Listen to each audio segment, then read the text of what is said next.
not incorporated. You'll have to give me an example, Vani, about what opinions are. Right?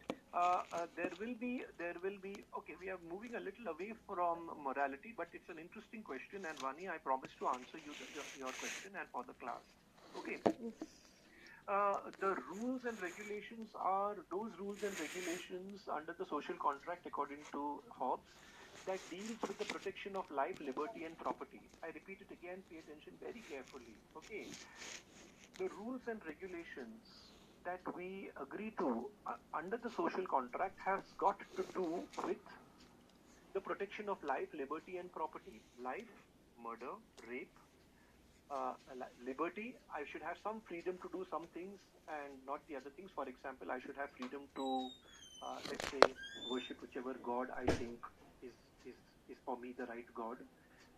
Somebody else may want to worship another God, so I will have some amount of freedom there, right? I will also have freedom, let's say, to take up a job of my choice. I will have some freedom to marry a person of my choice. I should have will have some liberty. So those liberties will be protected, right? Those liberties will be protected by the Leviathan. It is protected by the government in our country. So in a sense, the government of our country, of course, is not a Leviathan, but it is a governing authority, and they protect our life, liberty, property. Nobody can steal from me. So the social contract, Vani, is meant to protect life, liberty, and property. Now, Vani says that, and many other students will share her question. So, what happens about differing opinions? I think the differing opinions, Vani, will be in the areas like, um, what would be a differing opinion? I believe that no, just a minute, just hold on, Jessica Advani, about severity of punishment. No, no, no, we don't decide on the severity of punishment. The differing opinions will be, I think that society should punish homosexuals. Somebody else will say society should not punish homosexuals. We have differing opinions. Somebody would say Christianity is the only living religion and the true religion. Somebody will say, listen, only Islam is the true religion. And somebody would say, listen, neither of these are true living religions. Hinduism is the true. And there will be differing opinions there. Can such differing opinions coexist in society? According to Thomas Hobbes, they can coexist in society as long as the other person does not force the other one to follow his opinion. You can hold differing opinions, and you're entitled to hold differing opinions, but you cannot keep a gun to another person and say, listen, say Bharat Mata Ki Jai, or say Jesus is the savior, or say that Allah Akbar. No, you cannot do that. That opinion will have to, the people have differing opinions, and they can keep those opinions for themselves, right? The government has to ensure that the Leviathan will ensure that human beings are not forcing the other individuals to follow their opinion. Okay, so Vani, I hope I have therefore answered your question about women's rights. If you're talking about if you're talking about Hobbes's this society, for him, human beings are both humans, men and women. I do not know what he would say. What do you mean by women's rights? I don't know. How does a society like this decide on a powerful authority? Devika, this is a very deep question, and I promise to answer you if you put it on the Google Classroom. Okay. It is a very, I can give you a lot of material to read, but I would be going very far from morality if I were to go into this question. But let me tell you, Devika, your question is very much appreciated, and it deals with political philosophy, but I cannot just now enter into that question. Right? Thank you very much, in fact, and I'm very impressed by the fact that you are able to that you asked me such a question. Okay.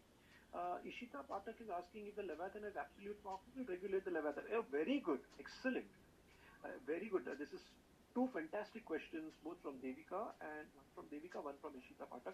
Once again, Ishita, as I said, uh,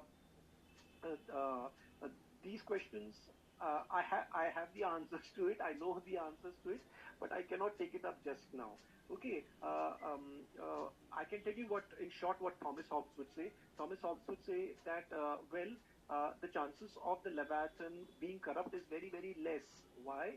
Because the people who have entered into an agreement with the Leviathan has asked the Leviathan to protect their life, liberty, and property. And if the Leviathan fails to protect the life, liberty, and property of the citizens, then most likely there is going to be a revolution and the Leviathan will be overthrown. It is in the best interest of the Leviathan not to be corrupt because he does not wish to be overthrown through a revolution. And therefore the chances of the Leviathan being corrupt is less. I'm not saying he will not be corrupt at all. But yes, the danger of him being corrupt is there. The chances of him being corrupt and working against the citizens was very, very less. As long as the Leviathan fulfills his responsibility of protecting the life, liberty, and property of people living in society, the Leviathan does not have to fear a revolution from the people, and the people are happy that their life, liberty, and property has been protected. That's all that is required. As long as my opinions are to myself and I don't push it down somebody else's throat, the Leviathan will not interfere with me. As long as others don't do it, force their opinions down my throat.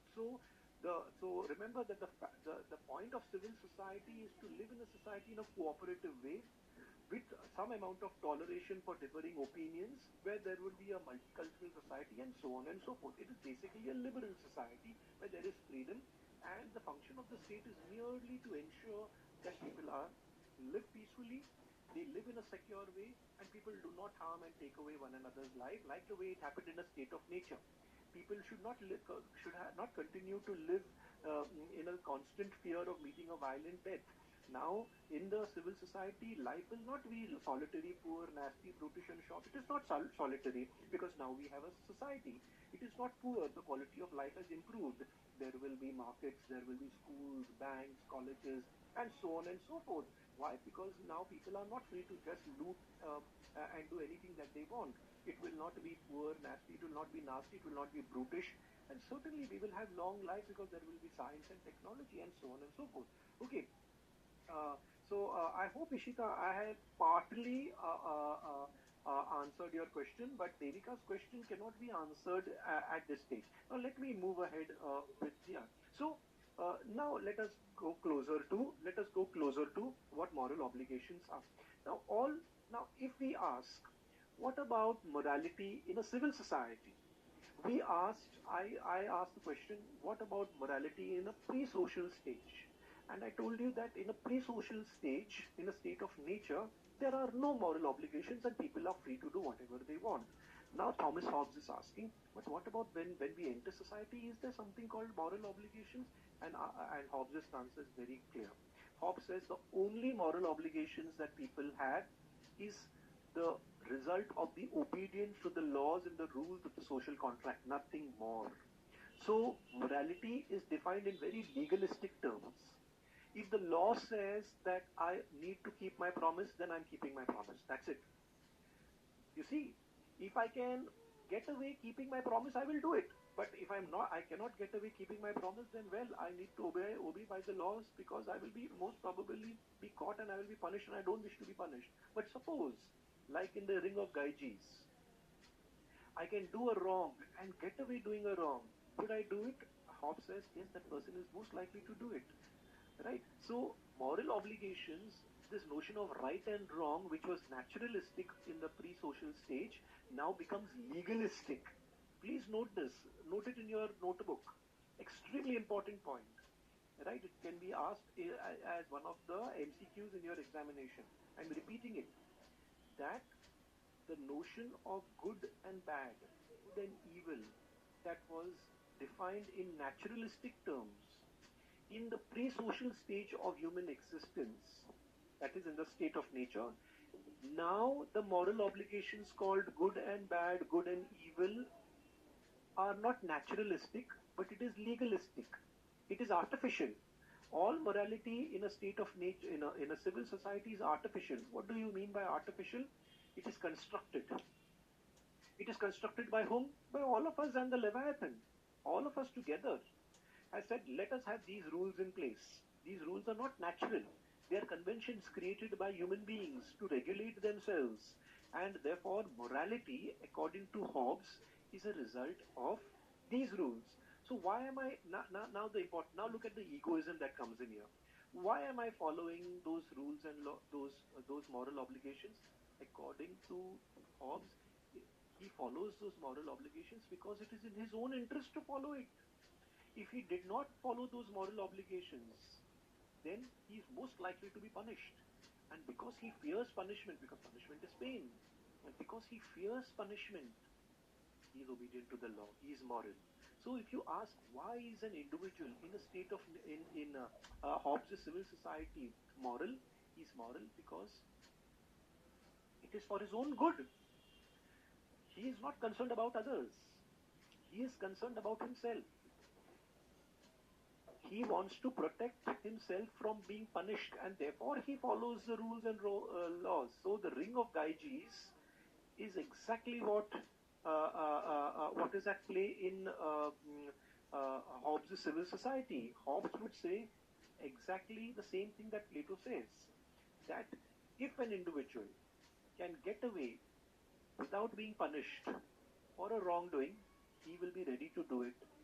And therefore, all notions of moral obligations are nothing but a result of following the rules and regulations of the social contract. When we look at so somebody would want to ask, but what about altruism in society? How would Hobbes explain altruistic behavior of helping another and so on and so forth?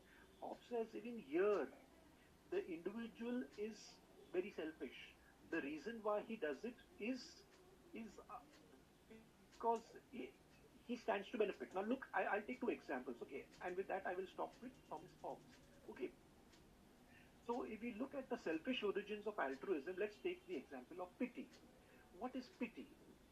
We show pity to another's in times.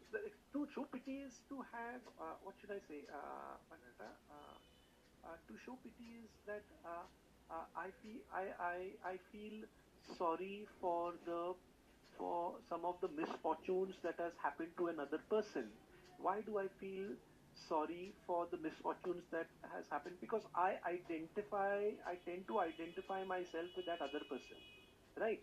I see that let's say a natural calamity has befallen, let's say, Ishita Patak, okay, or Devika or Vani.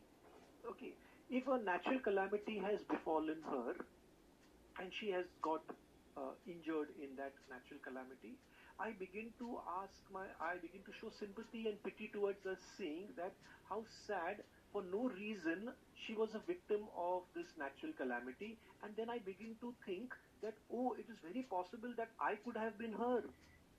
That natural calamity could very well have happened to me. And if it happened to me, I would like others to show pity and sympathy and compassion to me.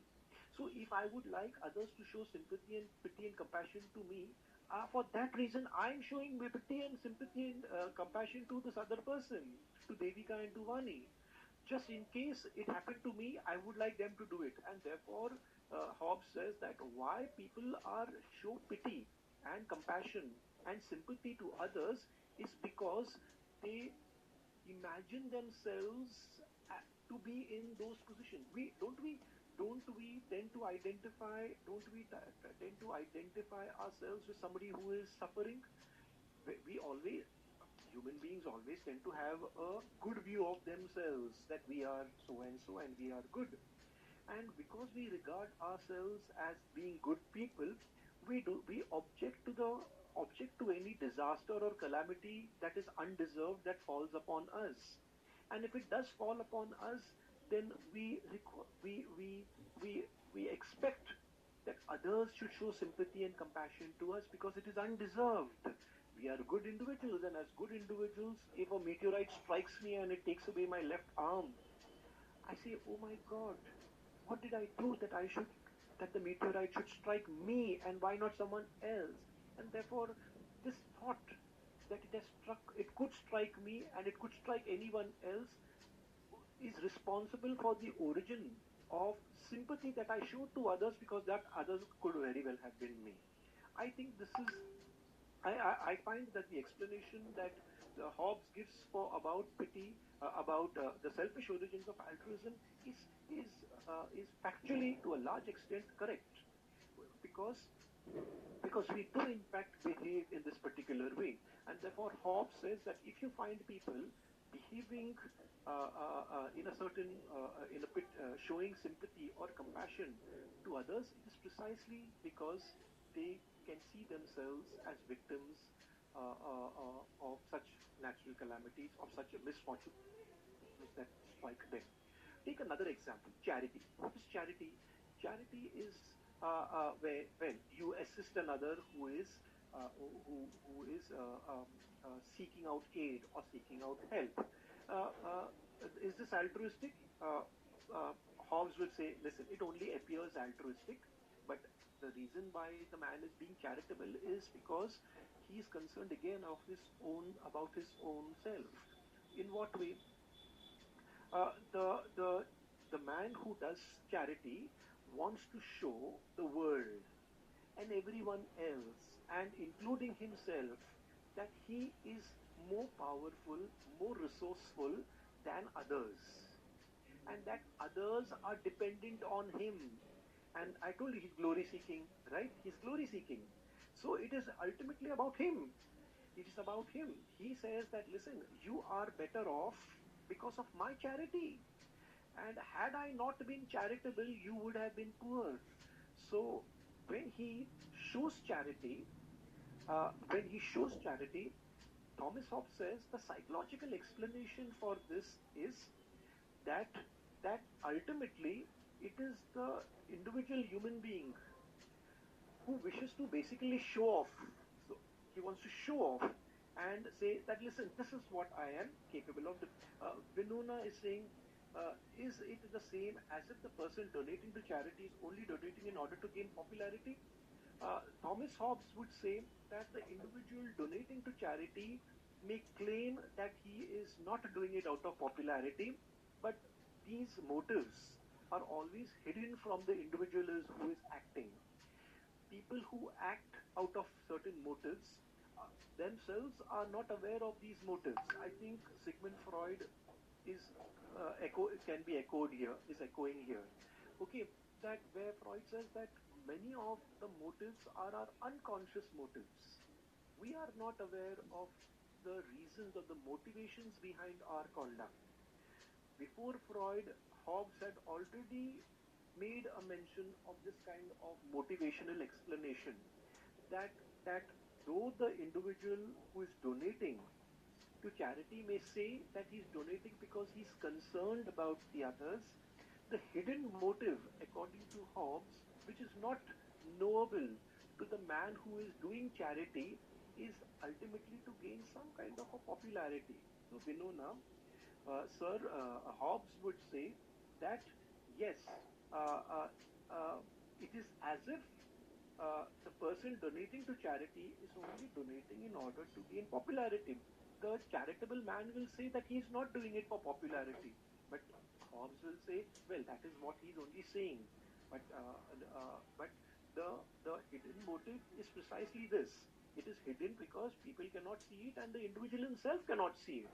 So whether you take altruistic acts like pity and charity, Thomas Hobbes says human beings by nature, because they are glory seeking, because they wish to project, they by nature are people who always will keep themselves at the center. Everything is about them. You will see these so-called acts of pity and charity and assistance to others is nothing but ultimately about themselves. So, what do you think would 1 minute, Jessica? What would Hobbes say, for example, about me helping my take when my mom and dad are unwell? I take them to the hospital. I told you that well, I'm doing it out of a sense of duty, not out of a sense of selfishness. Now, see how Hobbes would interpret. Hobbes would say, well, Trevor is saying that he is doing it out of a sense of duty. But he says, actually, uh, Trevor's motivations are hidden from him. Trevor is also concerned about the fact that what will his brothers and sisters think about him if he does not take his mom and dad. Trevor is also concerned, though he does not know about it, what will society say about Trevor if he doesn't come to the aid of his aging parents. So it is this thought and this worry that, or perhaps more obviously, that Trevor is worried that the law says that if you don't maintain your mom and dad and give them what is due to them as parents, you will be jailed. Trevor might say that he is doing it out of a sense of duty, but behind the sense of duty, the psychological motivations, the unconscious motivations that are at play are always rooted in the individual's own existence itself, and for that reason, Hobbes would say that Trevor's so-called altruistic act of caring for his parents is ultimately about he wanting the others to know that he has fulfilled his responsibilities and therefore he is at peace. That's so and so. So we can finally say, according to Jessica Advani, that altruism does not really exist. Absolutely right, as far as Thomas Hobbes is concerned. Let me modify your statement, Jessica Advani. So we can finally, I'm modifying Jessica's statement. Hobbes would say we can finally say that pure altruism does not really exist. Okay, pure altruism, that is altruism only for the benefit of someone else and not for me. The action of altruism appears, or some actions appear to be altruistic, but they are not altruistic. Okay, so I think with that we saw a classic example. Hobbes, we see a classic example of what psychological egoism is and how he defends this notion of psychological egoism. Right? I've therefore been able to cover the first topic or the first part of psychological egoism. Are there any questions, any doubts, any clarifications, comments that you wish to make with regard to psychological egoism? Otherwise, I have to say thank you. Please put in the chat box whether there are questions or there aren't. Okay. I still have 5 minutes, but I don't want to start with ethical egoism. Girls, please let me know whether you all want to, or that there are questions or not. If there are no questions, you write there are no questions, so that I will be uh, uh, um, sure that there are no questions. Okay. So I hope I'm able to answer all of these questions. And Devika, I appreciate your question, and so do I appreciate Ishika Pathak's question. Though I explained Ishika Pathak's question, answered Ishika Pathak's question in a very minimalistic way. I'm unable to do so with Devika, not because I do not know the answer, but because it doesn't allow me to enter into that topic just now. But I would appreciate if she pursued the matter with me either on email or in the Google Classroom, and I will certainly give what is that material so that you know that doubt of hers is answered. But from the syllabus point of view, or curriculum point of view, it doesn't really matter. Okay, okay. So with that, okay, okay, enough. सब लोग बोल रहे no questions. Thank you. No questions. Okay, great. Great. How are selfish origins of altruism related to social and pre-social stages? I showed you, no? I showed you. Devika, I'm repeating it again. Altruism in the pre-social stage of existence is clearly about ourselves because we are governed by the instinct of self-preservation, and we are glory-seeking, and there are no laws and and we have absolute liberty. So naturally, in the pre-social, altruism. Sorry. Altruism in girls. Sorry. Uh, uh, Devika. The chances of there being altruism in the pre-social stage of existence is zero. I'm repeating it again. the chances of there being altruism in the pre-social stage of existence is zero. Altruism in the social stage of existence is there, but that I just now explained to you, and I said that even in a society where there are rules and laws, and I behave in an altruistic way, I'm doing it because I'm living in a social stage, right, where I take my mom and dad to the clinic when they are in need, or I help out some of my cousins through money and so on and so forth. I do a lot of, we all are altruistic in some sense or the other. Is it pure altruism? Hobbes would say no. Why? Then how do you explain this altruistic behavior? Well, it is a means to your own happiness. It is a means to showing off. People will say, Jessica Advani, wow, she helped Devika with her studies and so on and so forth. Right? How great. They will not say how great of Devika, they'll say how great of Jessica. Right? But why did Jessica do so? So according to Hobbes, they will say according to Hobbes, he would say Jessica wishes to prove to the world and to Jessica and to herself that, she's capable of helping others. She's more resourceful than the others. And therefore people will say, wow, shabash, great. And we like that because we are glory seeking. We want that kind of recognition. We want that recognition, that pat on our back to say, oh, great. Okay, Devika, I hope I've answered that particular question of yours. Okay, right? Okay, now for your love letter. What you all? Okay, ठीक है? Okay, so y'all can fill in your attendance. you can fill in your attendance and you can vamos. Vamos is a Portuguese word which means get lost. Okay, it doesn't mean get lost. It means like, okay. Ayushi Sharma, can altruism really be selfish? If it's just emotionally rewarding, if it is indeed making one feel better, isn't that altruism in itself? Oh, okay. Now, okay, Ayushi, I think this is a very psychological question. Is it indeed making one feel better that altruism? Isn't that altruism? No.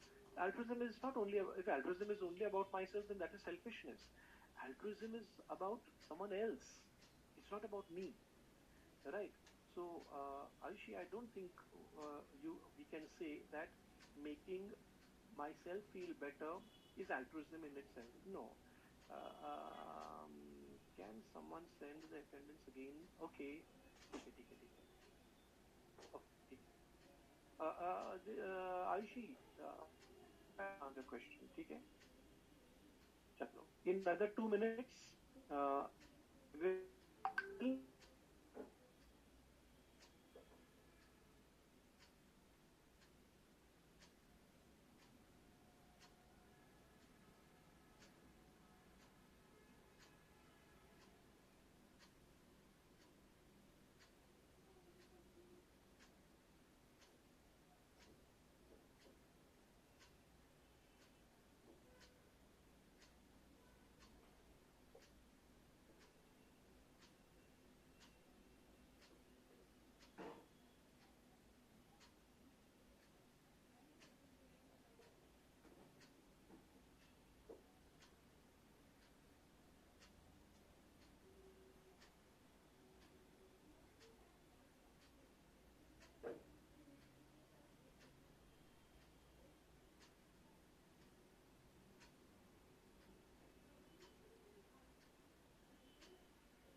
तुम्हारा next ये बताओ sad तो क्यों